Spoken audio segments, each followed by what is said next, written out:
sa Ontiveros para mag-testify laban kay PRRD, VP Sara at kay Pastor Apollo C. Quiboloy. Lahat ng sinabi ko at kasama ko doon na nag-witness sa Senado ay ginawa lamang ni Sen. Risa upang papagsakin si Pastor at ang buong kingdom at kunin ang kanilang mga ari-arian.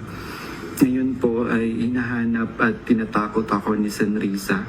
Nasa likod ng video na ito, you have crossed a line. Sobra na kayo. Maniningil kami ng hustisya.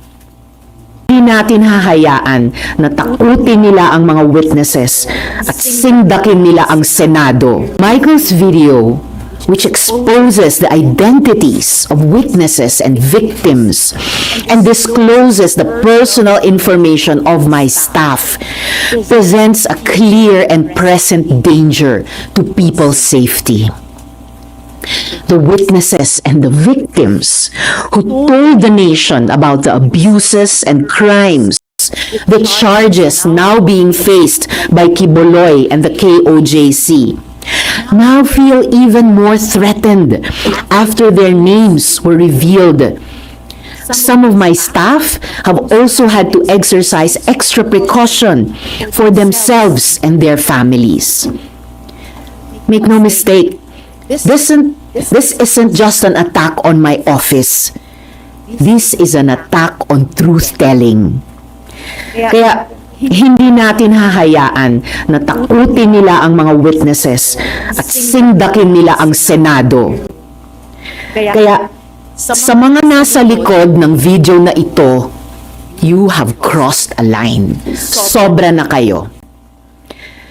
Dahil doon, I have consulted with my legal team and on Wednesday, we will file a complaint before the NBI and seek their assistance in investigating the people responsible for this video and those systematically circulating it in their disinformation networks. This is only step one, and we will take further decisive action, including the filing of criminal complaints. Para sa mga testigo at biktima at para sa Senado, maniningil kami ng hustisya. Now, last week, I promised na ilalabas namin ang mga ebidensya na patunay na nagsisinungaling siya.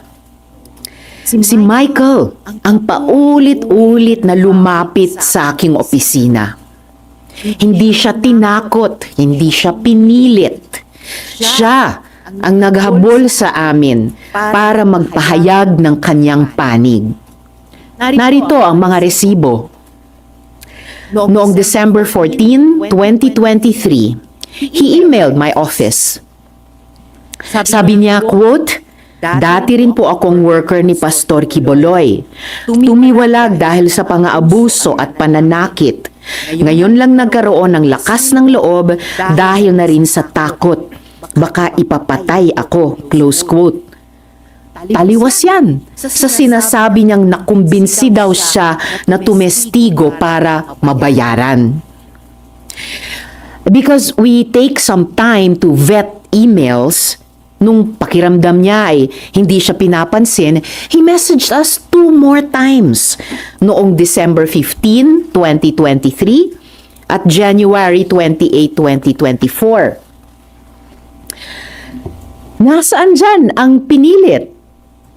Muli, siya ang una at paulit-ulit na lumapit. He freely and voluntarily offered his testimony and assistance.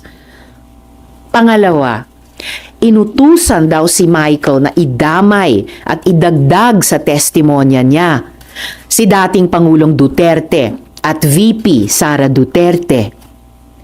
Kalimutan ata ni Michael na sa pinakaunang salaysay na siya mismo ang gumawa at nagbigay sa aking opisina, andoon na ang pangalan ng mga Duterte. Sinulat niya, quote, "Minsan po nagvi-visit doon si former Pres Duterte at VP Sara Duterte," close quote. Siya ang nagbigay at nagsulat niyan. Again, walang pumilit. Siya ang nagkusang loob. No one paid him. No one coerced him.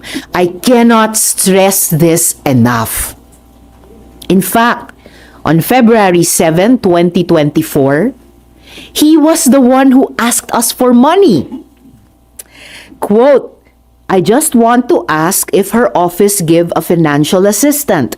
I want to buy a new laptop. Close quote. Malinaw ang sagot namin sa kanya. Our office has a strict policy of not providing financial assistance to potential witness and witnesses. He knew that. And yet now, on video, he claims we gave him 1 million pesos. That is a lie. And he knows it.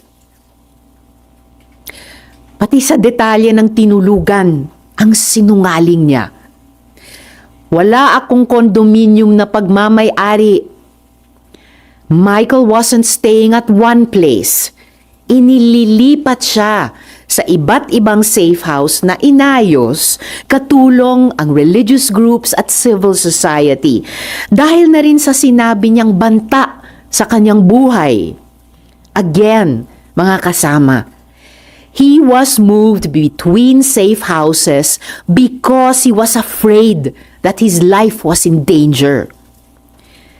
This is our system of coordinating witness safety since the Duterte years. Kung may nagbayad kay Michael, di ako magtataka kung KOJC yan. Noong February 22, 2024, umamin si Michael sa aming opisina na kinukumbinsi daw siya ng mga kakilala sa KOJC para mag-recant o magbumawi sa hearing. Sumbong niya, quote, mag-recant daw ako para mapahiya si Senrisa, especially daw yung mga nakita ko sa mga Duterte. Bibigyan daw ako ng malaking pera, itatago daw ako, at bibigyan ng magaling na abogado, close quote. Yung inaakusa nila na pagbabayad at pagtatanim ng witness, mukhang sila ang gumagawa. So, sino talaga ang may modus? I also want to note na nag-reach out sa amin yung ilang testigo pa sa Kibuloy hearing at sinabi na handa silang patunayan na hindi sila binayaran para tumestigo. Remember that Michael is only one of 14 witnesses na hindi nga siya ang star witness. Michael also claims that I threatened him. Yet, on June 22 and 23, 2025, just this month, just last week, Michael was the one frantically messaging my staff. Sabi niya, quote, help me, kinidnap ako at tinatakot ako ng kingdom. Dito ako kinulong sa Glory Mountain, send rescue now, close quote. We took his messages seriously. We forwarded them to the PNP in Davao for immediate action. At noong kumikilos na ang PNP, biglang lumabas ang video. Bago pa iyan, nakailang mensahe na rin si Michael na hinaharas siya ng ilang hindi kilalang individual pagkatapos ng pagdinig sa Senado.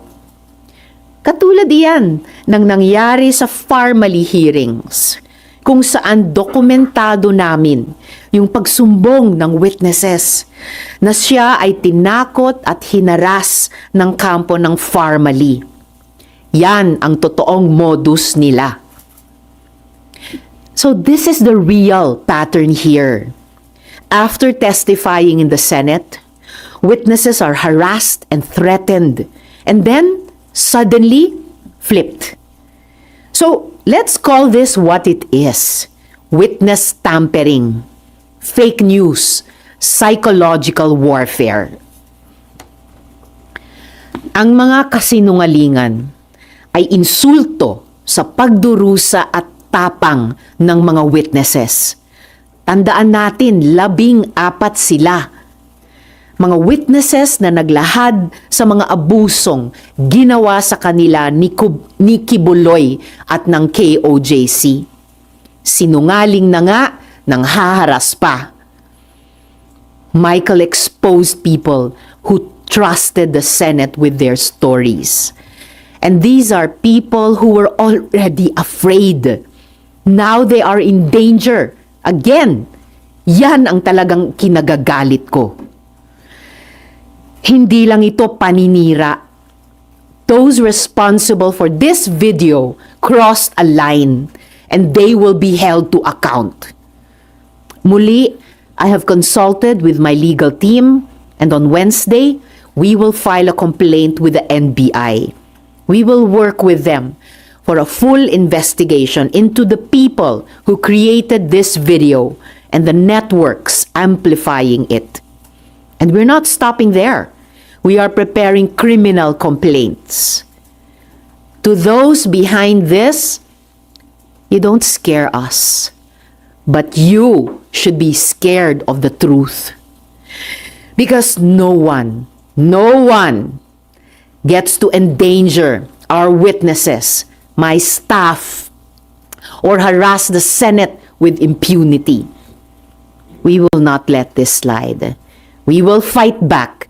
Hindi nila mapipigilan ang katotohanan.